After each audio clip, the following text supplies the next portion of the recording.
Des boissons surfent sur la réputation santé d'un de leurs ingrédients, mais au final, on est parfois loin du compte. Comparé à un Coca-Cola classique. C'est la même chose. Et la communication qui les entoure serait parfois, elle, très discutable. Toutes ces allégations revendiquées, en fait, sont en Europe interdites. Avant de déboucher sur du lourd, notre enquête nous avait plongé dans un monde de légèreté. L'expulsion est très soudaine et se fait en synchronisme avec l'émission de la laitance blanchâtre du mâle. Waouh, c'est joli. On dirait des œufs de grenouille. C'est très surprenant la première fois.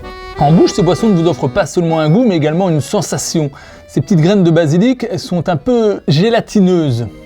Comme avec cette autre boisson dans laquelle il y a de la pulpe d'aloe vera.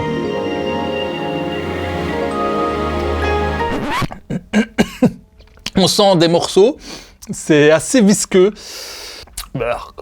Ce n'est pas forcément agréable, mais cela donne surtout l'impression de boire comme un extrait brut et donc naturel, comme si on buvait directement aux fruits ou à la plante.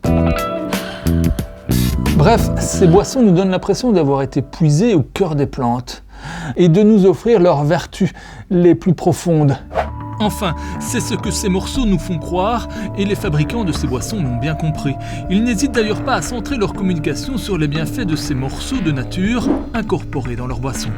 Exemple, Monsieur Basile et ses graines de basilic aux multiples vertus.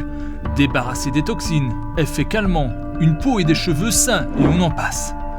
OKF et ses boissons à base d'aloe vera, ingrédients bénéfiques, une option plus saine. Ce diététicien a passé en revue les communications de ces deux marques. Toutes ces allégations sont en fait autorisées à condition de pouvoir prouver qu'il y a suffisamment de certains éléments permettant de justifier cette allégation. Clairement ici, ce n'est pas le cas. Il n'y a absolument aucun nutriment autre que l'eau et le sucre en quantité significative. Donc toutes ces allégations revendiquées, en fait, sont en Europe interdites. Ici, on est à 10% de sucre, donc ce genre de boisson est tout à fait aussi sucré en fait que les colas courants. On est loin d'un produit sain, contrairement à leur communication. Certaines de ces boissons contiendraient même des additifs peu recommandables. Parmi les colorants, on trouve même une classe de colorants qu'on appelle les colorants azoïques, qui sont assez controversés, qui d'ailleurs en France doivent faire l'objet d'une mention par rapport au risque d'hyperactivité chez l'enfant et de troubles de l'attention.